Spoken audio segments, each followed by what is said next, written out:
Hi, this is Marek from Tryb Solo. Today I want to show you a game called Draft and Write Records, a game published by Inside Up Games, and thanks for sending it for review. And this is a music draft and write game, as the title says, in which you will manage a band, you will hire different musicians, you will go on tour, you will record singles and albums. So it's a quite fun theme. It's a game from 1 to 6 players, and like in most flip and write, roll and write games, you will have a sheet of paper on which you will draw and mark different things and try to score as many points as you can. Let me briefly show you how the game plays, and then I will tell you my opinion on it. This is how the game looks on the table when it's prepared for play. Each player gets a band sheet where you will write down and mark different things during the game. There is the play deck. The play deck is prepared depending on the player count. The more players, the more cards are in this deck. You will draw and draft cards from this deck here. Here we have a deck of goals. There are many different goals that you can complete in order to get star points. Star points are victory points in this game. There are always 4 goals displayed on the table, and the whole game is divided into at least the multiplayer game, because the solo game works a little different. The multiplayer game is divided into, you can say, rounds, and each round starts with a week, and then is the weekend. During the week, player will start the week with 5 cards in their hand. From the 5 cards, they will choose one. According to the type of the card they have chosen and the symbol on the card, they will mark something on the band sheet, and then they will pass the remaining cards to another player. This card reminds you how to pass cards. Now you will pass cards clockwise. At the end of the round, you will flip this card, and then you will pass cards counterclockwise. But basically, you have to take one of the cards, and depending on your choice, you will mark something on the band sheet. After 4 turns, when you have only 2 cards left, in the 4th turn you have 2 cards, you choose one, you discard the 5th one, and then there is the weekend phase. And during the weekend phase, all players can claim the goal cards that are displayed here. If more than one player claims goal cards, it's not a problem, because multiple players can claim points from a specific goal card. But if the goal card was claimed by at least one player, it will be discarded and replaced with a new card from this deck. And the cards there are a lot of cards, as you have seen, big deck of cards. There are different goals. You have symbols here that show you what you have to do, but everything is also described here, like earn all 5 assets in the left column, or create 6 harmonies with your lead singer, or schedule all 4 corner bookings. It makes sense when you know how to play this game, but basically you can score points from these cards, and scoring 6 goal cards during the game is one of the options to trigger the end of the game, because the game ends when someone claims 6 goal cards, or if someone completes all 12 crew members here, or if someone marks 5 fail spots. Sometimes you have to mark this fail area here. If someone marks 5 spots here, the game ends as well. So what you can do with the cards in your hand? As I said, different cards allow you to take different actions. For example, this action here this card here is an agenda card. It allows you to cross one of the spaces here. I will show it to you in a second. This is asset card. Asset card allows you to cross something in this blue section. So agenda is the yellow section, asset is the blue section. It shows you, of course, the symbol that you can cross here or here, or you have the crew cards. And there are different crew members that you can hire. You have singers, you have musicians, you have production staff. or you have backstage stuff, they are all displayed here. And each of the crew member cards shows you how many star points, victory points you will get at the end of the game, but it also shows you specific like skills that this crew member has. They have the names like levels, tune, tempo and pitch, but basically the colors are important when you play the games. You don't use the names, you just use the colors. When you decide to take a crew member, you will use this section. In the middle you will write the star points, and on top, bottom, left and right you will use these crayons to draw a circle in specific colors. And if the members in the adjacent areas here have the same colors, you will create a harmony and it will allow you to score additional points. So on the band sheet, what sections we have here? You have this yellow part, agendas. When you use this action, you will cross one of the squares here. If you manage to cross the whole row or column, you will get these bonuses displayed here.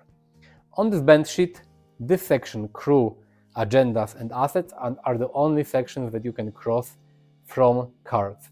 This section here, tour, the albums and singles and harmonies, are only acquired or you can cross them as a bonus from other actions. So agendas, you cross here and you will gain bonuses from a row or column if it's complete.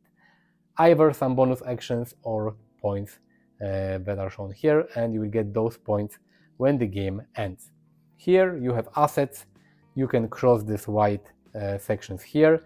If you cross two of the sections, you will gain the bonus that is in between them. Here, as I said, you have band members. When you take a band member, you will write the star points in the middle and then different colors here. If colors of two adjacent band members match, you can cross one of the harmonies here. For band members, crew members, you will get points from the middle section that shows the star point that were shown on the cards here in the middle. Other sections that are available are the harmonies. As I said, if two crew members have the same color, you can cross one of the sections here. You have this tour section here. If one of the bonuses that looks like this here or here, for example, or here allows you to go on a tour, you will mark, you will choose one of the paths and you will mark the next section here. It will give you additional bonuses or some star points at the end of the game. Here you have albums that you can make or singles as a band. Each time you get one of these bonuses, you will check the next space here and get a bonus if one is available. As I said, the game ends if someone hires all crew members, completes 6 goals, or has 5 fails. Some sections here have this dollar mark, and this means that if you want to place, for example, member here, or if you want to go on tour here, you have to unlock this spot. Some bonuses with this dollar sign, money sign, they allow you to unlock this spot. And this is how the game basically plays. When the game ends, you will get, also got multipliers. The multipliers can also be acquired as a bonus from different actions here, or sometimes as a bonus from goal cards, because as you can see, sometimes when you claim a goal, you will also get a bonus action. When the game ends, you will get the star points from all the crew members that you have here. You will get star points from the goals that you have accomplished. You will get star points from harmonies if you complete a row or column. You will get points from agendas. Again, some agendas, some columns and rows give you star points at the end of the game. From tour, depending where your tour bus finish the game, you will get points. And you will also gain points from singles and albums that you have recorded. you have to multiply the number of albums by the number of singles, and this is the star points for the section. If you had anything crossed here in the fail section, you will subtract this amount of victory points or star points, and the person with most star points wins the game. And this is how you play the multiplayer game. When the game is over, the band sheet can look like this: different crew members, different places visited on the tour. You have some bonuses here, some rows and columns completed.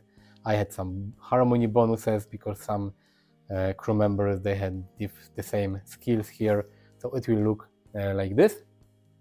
If you play a solo game, most of the stuff works the same. The difference is that each turn you will only take 2 cards.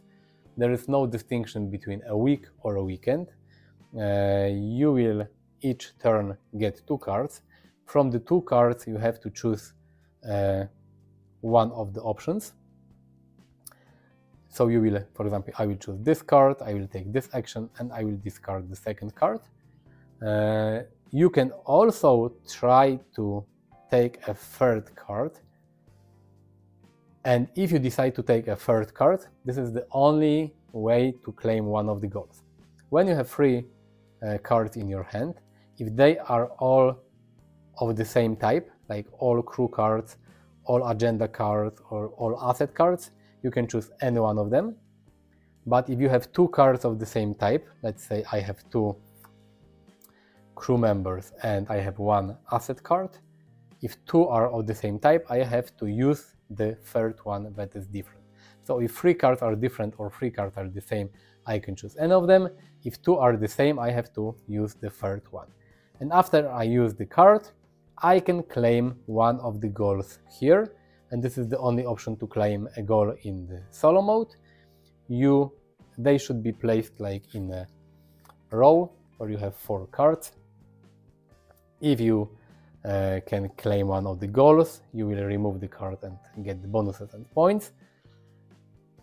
Always the 4th goal card is also removed, so if you finish the 4th one, you will replace it with a new one. If you finish card 1, 2 or 3 or none of the goals, the 4th card is always removed, and you will take a new goal card from this deck.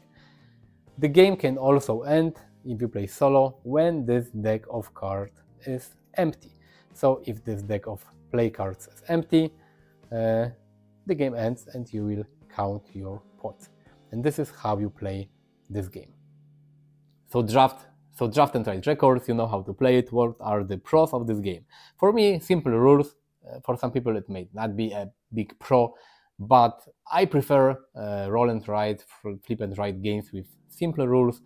These are the type of games for me that I play when I have 30-40 minutes of free time to relax, to, you know, train my brain a little, and this game has very simple rules.